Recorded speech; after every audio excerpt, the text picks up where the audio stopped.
Money is no object for billionaire Michael Bloomberg when it comes to passing a gun control ballot initiative in Maine. He has millions of dollars in his war chest to continue his push across the country for universal background checks.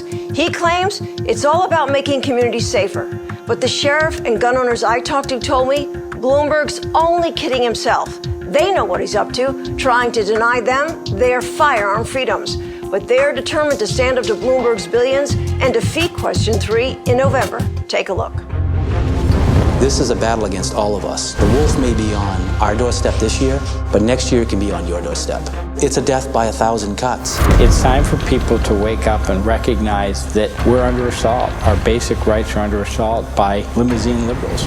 Once money's not the issue, power becomes the guiding factor. He's trying to make this state live according to his standards. How does Mr. Bloomberg and his New York City penthouse know how we should live our life here? Leave the affairs of the state of Maine to the people of the state of Maine. I don't think Bloomberg does have a clue, but the bigger piece is I don't think he cares. He has a very clear agenda in mind to disarm law-abiding citizens, one state at a time. And I say bullshit because that's what it is. It's pure crap. And I think he's stepping on dangerous territory. I look at New York City as a cesspool. We don't want that shoved down our throat up here. The Second Amendment in the Constitution of the state of Maine is far more restrictive than the U.S. Constitution. It says every citizen in the state of Maine has the right to own and bear arms, and it shall never be questioned. He's questioning it. It's pretty serious stuff. Sheer stupidity. What part of no doesn't Bloomberg understand? This initiative is written by extremists to not expand background checks to firearm sales and transfers, but to act as a boot on the throat of law-abiding citizens. It's part of our heritage, it's part of our recreation, in many ways what it means to be from Maine. It's a way of life carrying a gun. Share, trade, loan firearms is something that Maine people have always done. Have you seen a crime wave associated with hunters loaning firearms to hunters? No. No, there's no crime wave. There's never been a problem. Never been a problem until it was made a problem by Mr. Bloomberg. All this law is going to do is impede upon our law-abiding citizens, and they'll become criminals and don't even know it. I've borrowed someone's rifle for a match at Camp Perry, and if that law would pass, it would make me a criminal instantly if I didn't do the background check.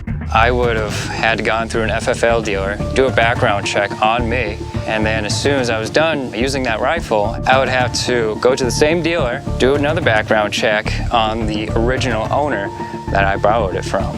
And with the new law, I would have to pay a $30 fee to transfer the gun to them, and then they would have to pay a fee when they transferred it back to me. It makes no sense whatsoever. I would call it sinister. The fines and the penalties are so extreme, you can have a $2,000 fine and a year in jail for the first offense. Second offense, it's a felony. It's a Class C. It's a $5,000 fine and 5 years in jail, which means you lose your firearm rights forever. It's unenforceable. So we're creating a law that has no teeth in it unless somebody wants to do an I gotcha. It's a typical big government attitude. This is about the public wanting to be safe on their streets. We have one of the lowest crime rates in the nation. It's not about safety. It's all about ending of personal rights to own firearms. Mr. Bloomberg, we don't need you here. Why doesn't he go to Chicago? They have shootings there on a daily basis. Maine is not Chicago. Maine is not New York. Chicago is the murder capital of the United States. It's got every gun law that could be thought of. Why are so many people dying? The issue is not guns in Maine. The issue is drugs out of New York. The criminals selling heroin on our streets, they all have illegal guns. And Mr. Bloomberg, now you're coming to Maine and take our guns away, not a good idea. But there's nothing to stop the criminal from obtaining firearms, not a thing. I've been in law enforcement 32 years. Criminals that I've dealt with have either stolen their firearms or they bought them off the black market.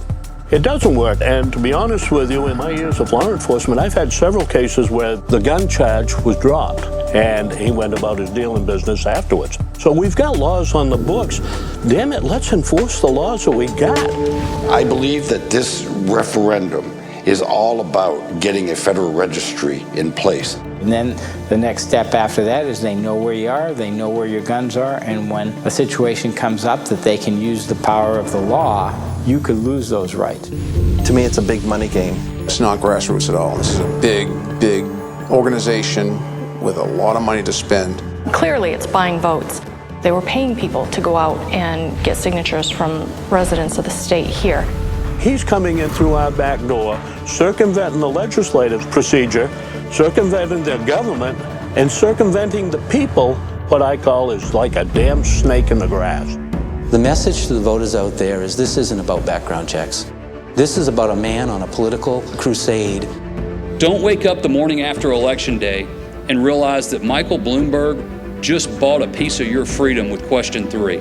Stand and fight to defend that freedom. Every vote counts. If you don't stop it, you can't protect your family. It's that simple.